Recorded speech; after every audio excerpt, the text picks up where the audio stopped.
જો તમને suspense drama ગમતા હોય તો શાતિર મૂવીને ડેફિનેટલી તમારા વોચ લિસ્ટમાં એડ કરી દેજો. યસ, શાતિર મૂવીનું ટ્રેલર મેં જોયું અને આ મૂવીનું ટ્રેલર જોતા વેત જ આમ ક્યુરોસિટી ક્રિએટ થાય છે. ઓપોર્ચ્યુનિટી માટે sir I am always ready. માછલી નાખો. આ મૂવી એકદમ મર્ડર મિસ્ટ્રી. આદિત્ય અંતાણીએ એની વાઇફ રિયાને ગોળી મારીને હત્યા કરવાનો પ્રયાસ કર્યો છે. અને આ મૂવીમાં આપણા ધર્મેશ વ્યાસ એકદમ સિરિયસ રોલમાં જોવા મળે છે. જ્યાં સુધી ગુનામાં વપરાયેલી પિસ્તલ ન મળે ત્યાં સુધી કંઈ પણ સચોટપણે કહી શકાય નહીં.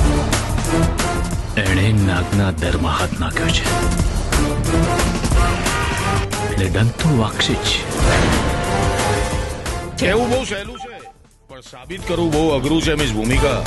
મૂવીના એક એક કેરેક્ટર સસ્પિશિયસ લાગે છે. આ તારો 11મો કેસ છે, રાઈટ?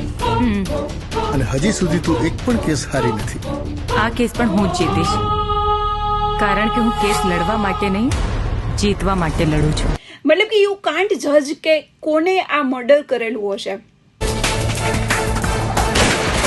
અરે તો પછી ગઈ ક્યાં પિસ્તોલ? હવામાં ઉડી ગઈ કે જમીન ખાઈ ગઈ? જે આંખ સામે આવે છે એ સત્ય નથી, અને સત્ય ક્યાં છુપાયેલો છે એની ખબર નથી. મને તો શાતિર મૂવીનું ટ્રેલર બહુ જ ગમ્યું છે અને હવે જોવાનું છે કે મૂવી કેવું છે. So yes, all the best to all the team of Shatir. Can't wait to watch this movie.